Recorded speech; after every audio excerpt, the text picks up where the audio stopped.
So I just got back a couple hours ago from doing an overnight hike with some family and friends.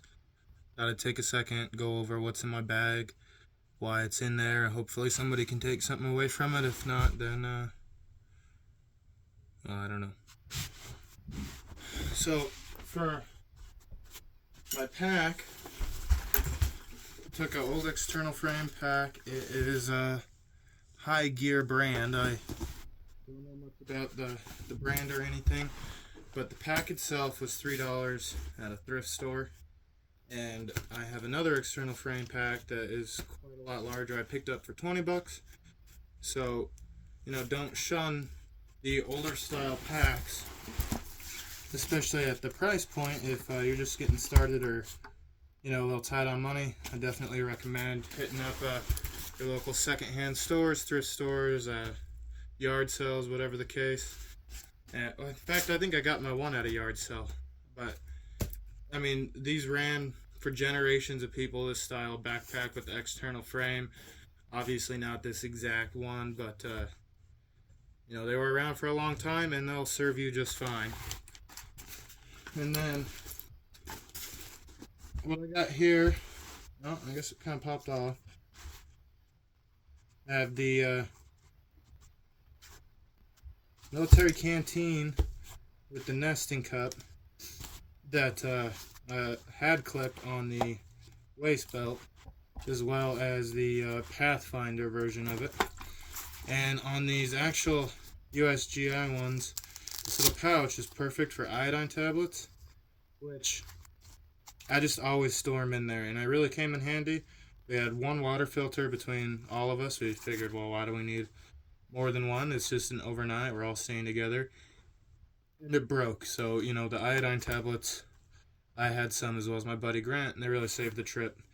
So just having a backup, I mean, that's kind of common sense, but it's an easy thing to overlook. And, we could have boiled water as well, but the iodine tablets really kind of saved the day. So, hydration, that's obvious. I put the two canteens on the waist belt so that they're accessible when I'm walking, and I'm a big fan of the, military shaped ones because of this contour. They ride well on the hip versus something like this. And yeah, so I keep those two on the hip. This also has the nesting cup, and it has a lid for it as well, which is really nice for cooking. And then on the side here, I brought another water bottle, and I would have been more than fine with just the two, and I mean probably just the one, but I typically bring the two for myself, and then if I'm in a group, I always bring an extra. Nobody needed it, but there's a good chance if you're hiking with a group, somebody is underprepared when it comes to hydration. Just throw an extra bottle in your bag. If nothing else, you got an extra bottle just to have one. But there's a very good chance somebody's going to need to swipe it from you throughout the trip. And then if we come in here to the main pocket,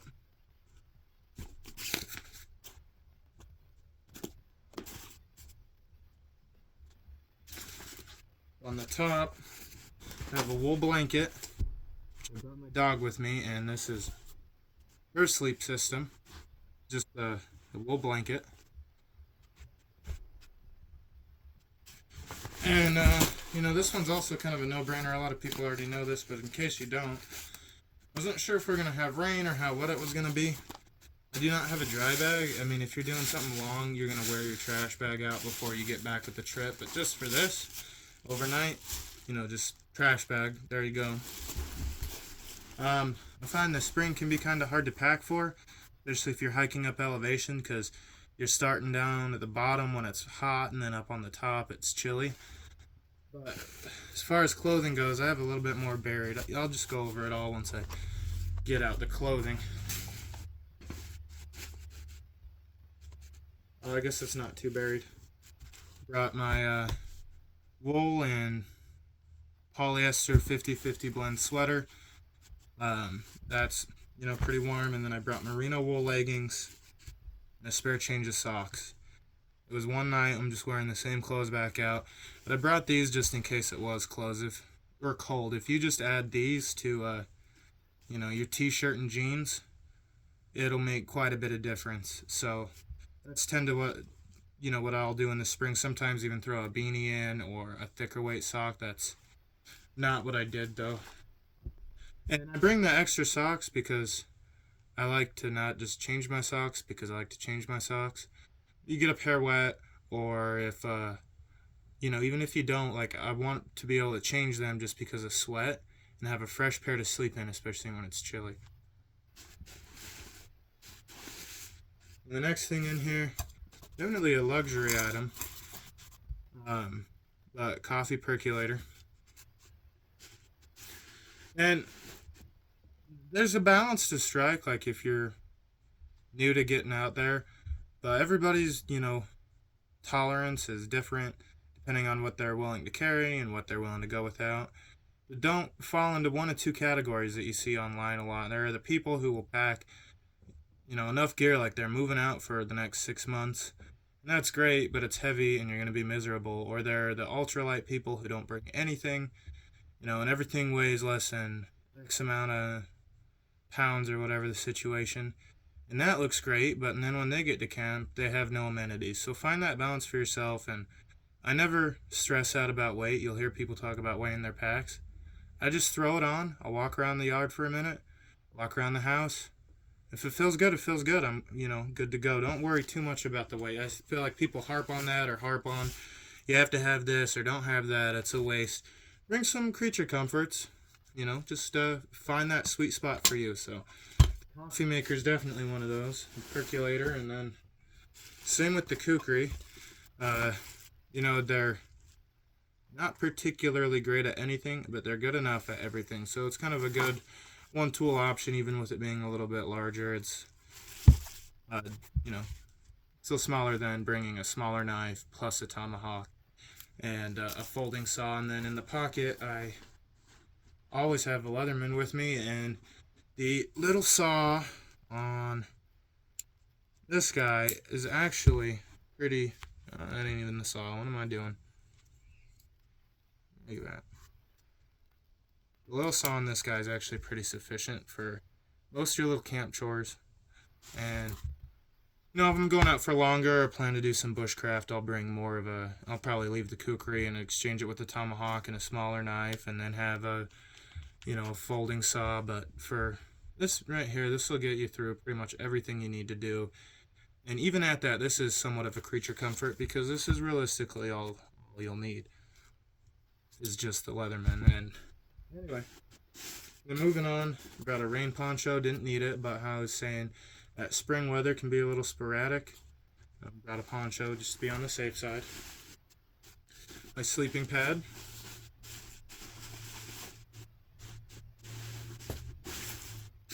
And an Arcturus, what do they actually call it? Emergency Survival All-Purpose Blanket. It's a tarp, and the one end's got space blanket material. They make a good ground cloth, and you can put the shiny side down if you don't want that glare in your face, or if it's cold, you flip it up the other direction, and you're sitting good, or this can be your whole shelter, but typically I just use it as a ground cloth.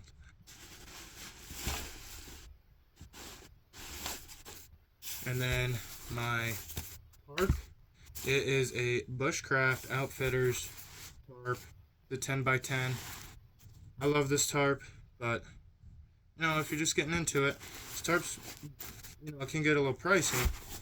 I gave my brother my old tarp. He needed to borrow one, and it's just a Walmart utility, 7x10, something like that.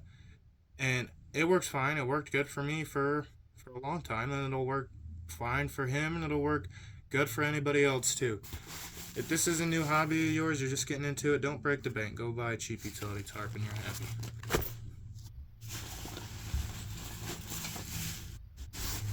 And then we come into the smaller pouch up front. Bank line. I didn't need it, but I just like to have a couple odds and ends. Maybe I got up there, I wanted to do a little bushcrafting, or ran into a project that needed getting done. I don't know. But I always bring some extra cordage.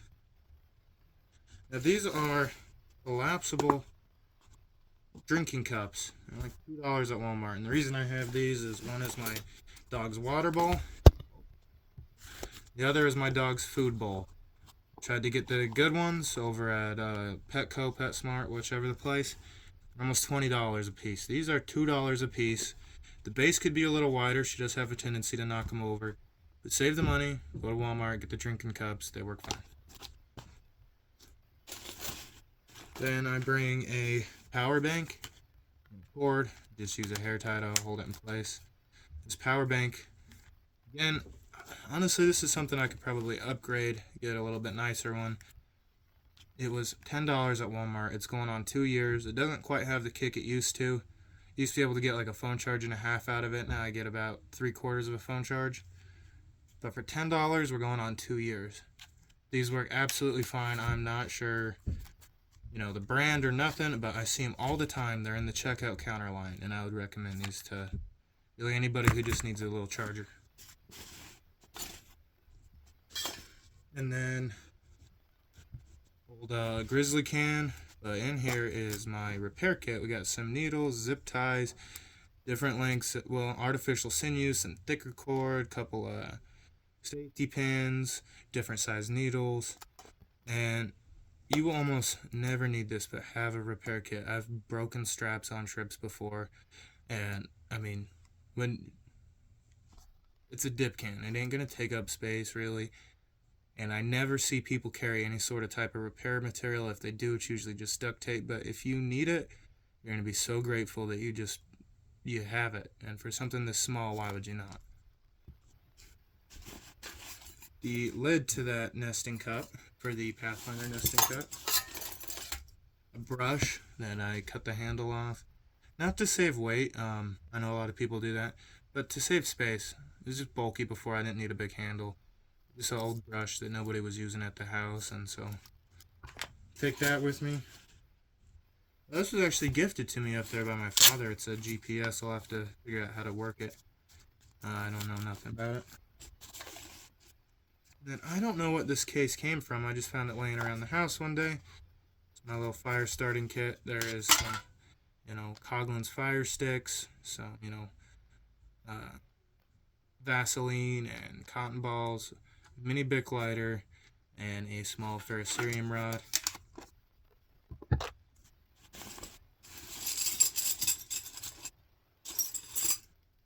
A whistle, case of emergency.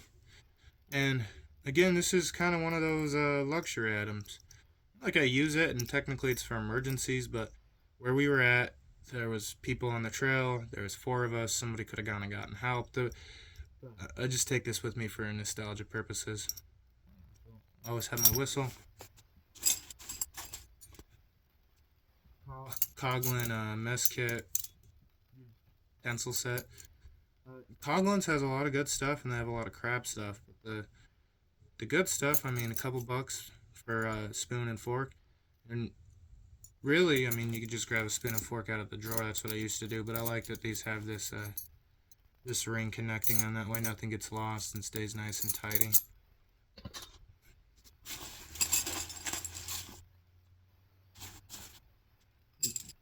Steaks, like $1.70 a piece at Walmart. They're also Coughlin's.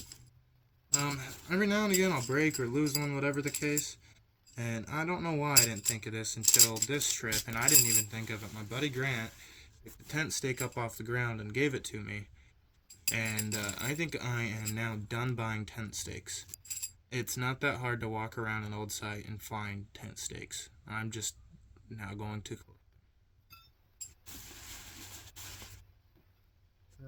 bandana. Cotton material is one of the C's of survivability, and you could use it to signal somebody. But the honest truth of what it gets used for: damp it in the water, use it as a mitt to pull your food out of the fire, or when eating's done, get it wet, and it's now your cleaning rag to get your dishes clean. And then my sleeping bag is strapped to the exterior, and it is also in another trash bag, just in case. And then the only other thing, which I almost forgot about, is in this pocket I have my some paracord that I use for my ridgeline, and I normally stuff it in the tarp, but I forgot to put it in the tarp, and I wasn't going to take it back out. So I just shoved it over in a side pocket, and my dog's leash. And that's what I brought, and the pack might look bigger, and definitely sacrifice some of this stuff. There's kind of a mess, but just what I brought right here. And that's it's enough for a night. And on this pack, like I said, I could sacrifice some things, and if I didn't have the dog, fit a good weekend in here. Or this thing's also small enough, just don't strap anything to the base, and this is a decent day pack. It's new to me. This is its first trip out, but I'm very pleased with it. Like I say, don't know anything about the brand High Gear. Never heard of it before, but for $3, this was a sweet find, and I think this might be my new go-to pack. It's kind of a funny tidbit. One of the straps was really damaged, and the other one, the padding was kind of dry rotted out on the strap. Dad's girlfriend offered to make me some new ones, and she called and asked what color. And I said, I don't care. So jokingly, she said hot pink, and I said sure. And she didn't do the whole thing hot pink, but we have some hot pink webbing on my straps, which I get a kick out of. So hopefully you can take something away from it. If not, maybe just find it interesting. But that's what I bring, or what I brought. Not necessarily every time. That's what I brought, and those are the reasons behind it. Oh, I almost forgot to talk about one of the most important items. That is my first aid kit. I need to make a separate video just going over it, but it's an old camera bag, and I think that this is one of the best little trail first aid kits that you could have. My father made it for me back when I was a Boy Scout, and I've used items, replaced items, pulled things out, stuffed different things in, but I feel like this little camera case is tuned in for a perfect trail first aid kit. But yeah, that's what I got, so hopefully you can take something away from it. I almost forgot a couple of items. Wear my hat. Hat's a great tool to have. Wear these Walmart Wrangler pants. They are like 98% cotton, but they're very flexible. They dry out surprisingly quick, and for $20, they're a great hiking pant, despite the fact that they're cotton. And then in my pockets, like I said, I carry the Leatherman. The reason I didn't go over this is just kind of everyday stuff, but like a flashlight, that's something you need to have up there. Bring my nicotine, not a necessity for some folks, but certainly for myself it is. And then I just wear my cowboy boots, because these are the boots I have for everything. Shopping, date night. But they do surprisingly well. It's funny, everybody wore their hiking boots. I got a little bit of wax on these for the winter still, and I'm the only one who didn't have wet feet with the hiking boots, or the cowboy boots, despite the fact that I had the worst footwear, but the only one without wet feet. And then for a t-shirt, I wore like an athletic material. I have changed the shirt since I got home, but it's an old work shirt that was given to me at work, obviously. But that's